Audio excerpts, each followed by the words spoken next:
the last hearing that we have in the Senate, chaired before by the chairman of Energy and Senate, Senator Win Gatchalian, kasi pina-under oath kanina si President Almeida na hindi possible, na may attacks, gano'n. I think if we will review the transcript of that hearing, he admitted that Mr. Chairman, NGCP point of order. Can a fellow resource person ask or I'm not comment on the question? Can he cross-examine a fellow? No, he's not, Honorable Mikey, he's not, because I acknowledge him and for him to state his opinion. May I know what happened to that hearing? Well, I was about to ask trying that to question. give something kung ayaw niyong marinig ng... Yes, go ahead, I will not please. speak. Please. Ano yun? Nag-hearing kasi noon, chaired by... That was the last hearing that we had. That was... Ano sabi ni... Anong sinabi? Sinabi niya na... Point of order, everyday- Mr. Chairman. Ayun ako. Attorney Matibag, pwede ba tapusin na ho You know po, natin? Mr. Chair, we are here to find the truth. Yes, correct. I'm Go here ahead. as a citizen also. Okay, proceed. Please proceed. I'm not for China, I'm for Philippines. Okay, go ahead. Which Okay. hunting here? So what was said? You don't want to which hunt So here? for the... They're not with One something. specific company. I'm stating a fact. You reviewed the Senate. The facts are very clear. I tell you, Order. whatever is stated in the Senate is not here. It's what is stated here. It Yes. was under oath when he made that statement. Correct. We are now in Congress, in the House of Representatives. Okay, Mr. Chair, if you don't Yes. want to hear me... Again. Honorable Rufus Rodriguez, silence is requested. Thank you, Mr. Chairman, and good afternoon to our distinguished colleagues, and likewise to our valued resource persons. I have just 4 points after hearing all the discussions. 2 would pertain to the Constitution. 1 is the quasi-judicial process of the ERC, and 3rd and 4th about some speculations. Let me start with the lower controversy. It has been, reported by the graphs and also from the reports from IMOP and also from Transco that because of the delay of the projects, our consumers are deprived of a lower cost of electricity. That has been pervasive in this discussion. That is speculative, Mr. Chairman, because there were delays, but there were reasons for the delays.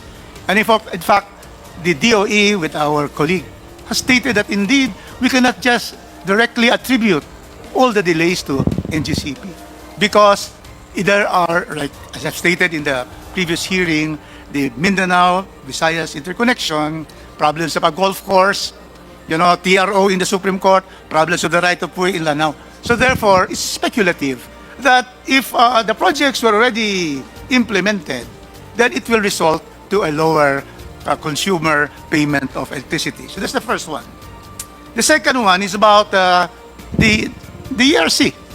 Have you already issued a decision promulgated on the regulatory reset of NGCP? Not yet, Mr. Chair. Not yet. And yet we have here drafts of your decision. And I saw it, there are already signatures. And you publish that?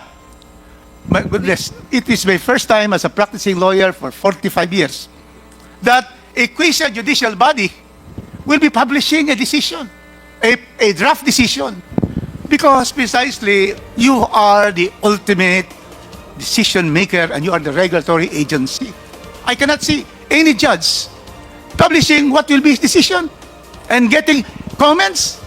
Is this not that is that the procedure that should not be adopted? You collegially decide and then come out. After all, there are parties. The applicant is NGCP. There are intervenors. So maybe know your answer. Mr. Chair. Yeah. Those were the publication were part of the rules, and in fact, those rules were also subjected to public comments, and there were no oppositions to those steps. And Mr. Chair, just to clarify, this is not unique to NGCP. This is part of the the rule-making process for regulated entities. I think you have to revisit your rules. Look at it now. It's being used, and practically you'll be influenced when people will be knowing what you're going to decide on, and then be able to influence you. Is that correct? Yes, Mr. Chair, we are open to influence by the public because that is the part of the process, Mr. Chair. But other influences will not be from the public, but vested interests, Mr. Dimalanta. You see, there are some vested interests who are interested, in fact, in the NGCP franchise. So therefore, if you are a judicial body, you're just like a judicial body, and you should not be announcing everything first before your final decision, because after the final decision, there can be the motion for reconsideration. So that is my take as far as your rules of procedure are concerned. Next, Mr. Chairman. We Please go proceed. now. So first, we have already, in the last hearing, it was clearly established NGCP have paid all the taxes. It has paid all the taxes. BIR states so, ERC states so. Second, the NGCP has complied with for the franchise section on public ownership. They listed a company which has 30% ownership there, corporation already listed. So the second issue, clearly, the NGCP has rightly and fulfilled their obligations in the Section 8 and then Section 7 on taxes. Third, cross ownership. Clearly, ERC Chairperson Mona said that the prohibition against cross ownership had already been amended by the franchise of NGCP. Now I go to new issues. Now the next issue is already in the last hearing, the SEC has already come out with an opinion that chairmen who are foreigners, like in this case, a Chinese is a chairman, has no violation of the constitutional provision under Article 15 that it says there that executive and managerial positions are reserved to Filipinos. Clearly, the chairmanship is not a violation if you have a Chinese or any other foreign individual. Now, what's being brought here is that the chief technical officer, question to SEC, are technical officers executive or managerial positions violating the Constitution of the Republic of the Philippines? Good afternoon, Mr. Chair. As to the duties of the Chief Technical Officer, it would largely depend on what is written in the bylaws of NGCP. GCP, did you not examine that and then you had a decision and you have certified that there's no violation? We have no certification that NGCP has not violated any constitutional provision. If I have to manifest that. What I have stated in the last hearing is based on an opinion by the SEC that was issued before, stating that chairman of the board may be a foreign national, but it has to be qualified that his duties will be limited to that of a presiding officer in board meetings. That's correct. In GCP, okay. Oh, you have secured all the approvals of this chief technical officer. Can you tell us which agencies has approved and has now no objection to your appointment of a chief technical officer who is a Chinese? Mr. Chairman, the chief technical, all our technical officers at that time had to go through a gamut of applications for work permits and work visas.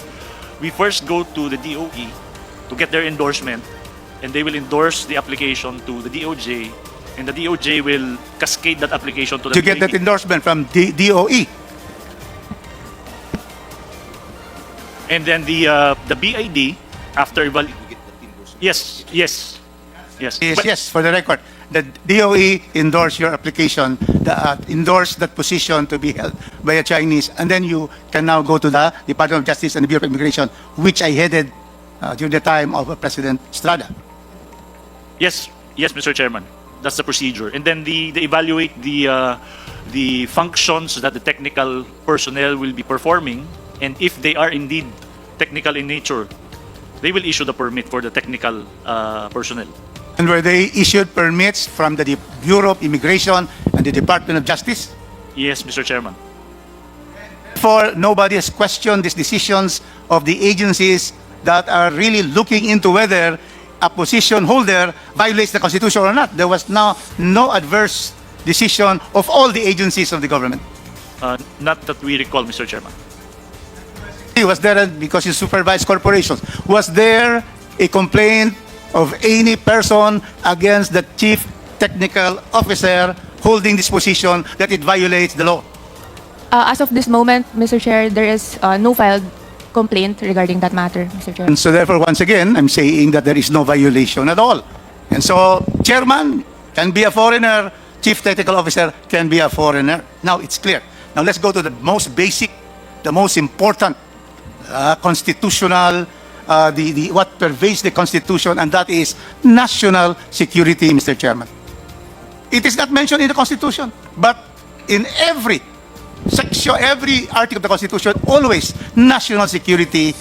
What is there is national territory, national development, and all of this.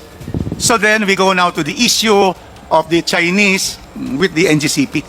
Okay. So now, you stated, Attorney Sagayo, that indeed you have a memorandum of agreement between you and NICA, correct? And NICA, Mr. Chairman, is the primary intelligence gathering and analysis of arm of the Philippine government, carrying out three functions: overt, covert, clandestine intelligence operations. So we have to find out on this issue of national security, which is brought about during the last hearing and then now, that the Chinese are there, and therefore there is this is a question of national security because the Chinese interferes with the NGCP, interferes in its operations, its decision making, and therefore if they are there, it therefore creates a problem on national security, and which all of us Filipinos will be against if there is any foreign power that will therefore make, decide on the fate of Filipinos. We will know now whether this particular, has the NICA found any violation of NGCP in relations to these Chinese being there as technical or as board directors? Before you answer, your 5 minutes up, but we will give you an extension because you're also a senior citizen. Yes, I invoke Okay, that because okay. otherwise there will be no Okay. equal protection of the laws. Okay. If you Okay, are going to proceed. give We will extend. Congressman Marcoleta and not me. Thank you for the Okay, 3 minutes. thank you. Otherwise, you violate the Constitution. Mr. Chairman, please. Please, attorney. No finding of any violation by And- NICA. Thank you, Mr. Chairman. Thank you. And since when did you have this memorandum allowing NICA to really go into the operations, go into the your distribution system and the influence of the Chinese in the NGCP? When did you have that NICA agreement? Mr. Chairman, Please. thank you, Mr. Chairman. Prior to this administration, we had been allowing NICA, ISAF to inspect our facilities. During this administration of President Marcos, we entered into a memorandum of agreement with NICA. And also during this administration, we allowed them, Mr. Chairman, to hold office in NGCP. Thank you, Mr. Chairman. So you're saying Proceed. that NICA, Mr. Chairman, can I proceed? You're saying that the NICA is holding office right there in your premises. That's what I said, Mr. Chairman. Wow. And Thank you. also, you mentioned about the ISAP. Do you have also agreements with the armed forces of the Republic of the Philippines? Mr. Chairman, with respect to the armed forces of the Philippines, we have agreements in the local level with respect to the protection of our facilities. And we also have an agreement with the armed forces of the Philippines with respect to reservists. We have reservists who are employees of NGCP who committed themselves to protect the transmission facilities. And Attorney Samboy here is a lieutenant colonel of the reserve forces of the armed forces of the Philippines. Thank you, Mr. Chairman. So, in all the operations from the time you started in 2008 up to now, has there been any derogatory report and you have been asked by the NICA, the armed forces, and all the intelligence bodies here that you have to be, there are violations in terms of possibility. We're talking about possibilities. Possibility of interference by these Chinese who are always intruding illegally in our West Philippine Sea, and which the Chinese has lost all 8 points in the International Arbitral Tribunal in Den Haag. Was there any to alert you? Because the NICA is the primary intelligence gathering and analysis of our country. Was there anything from the time you operated up to now that NICA has called your attention to violations? Mr. Chairman, there's none. We haven't received any notice from NICA, from ISAF, that we are violating security measures and laws. Thank you, Mr. Chairman. And my final question is to the President Anthony Almeida. You're under oath. Where is Anthony? Mr. Almeida, please take your respective seat. I Do think you- he went to the restroom. Yeah. Do you assure this august committee on committee on franchise, with our distinguished members here present and the valued resource persons, can you state you're under oath that there is no possibility of interference from the Chinese in our operation, especially in the supply of electricity in this country, which was also stated by the chairman, no less than Henry C. Sr., that there is no possibility at all, and everything is fake news that the Chinese can interfere and can black out the entire country. Can you say that categorically, unequivocally? Mr. Almeida, you're under oath. Yes, Mr. Chair. Yes, there's no possibility that, as far as I'm concerned, as a Filipino citizen and as a reserve also of the armed forces, I categorically say that there's no possibility, Mr. Chair, that the Chinese can, yeah. Thank you. And with that, Mr. Chairman, it is clear that the NGCP has not violated any constitutional provision, and even the principles underlying the Constitution. Number Thank two, Mr. Chairman, it has clearly followed all the provisions of its franchise. Third, all that they have done has been approved by the ERC. The pass on of the franchise tax and all the cross ownership and also the public offering. So, Mr. Chairman, I do not see how we can continue with this hearing when there are no violations. Mr. Chairman, that is my question. Thank you. Would you again want to go delve on that when clearly the constitutional issues, the franchise issues, the speculations, Mr. Chairman, I think we should already adjourn and let's go to face what are the important bills of our country, like my intelligence bills, my anti-espionage bills, Thank you because very that much. will increase the penalties of spies. Thank you very much, the Thank you. Honorable Rufus Rodriguez. Mr. Chair. Like I said, this is an inquiry, and not because there is a franchise violation, because that is for the committee to make, Congressman Rufus, and not solely within your authority.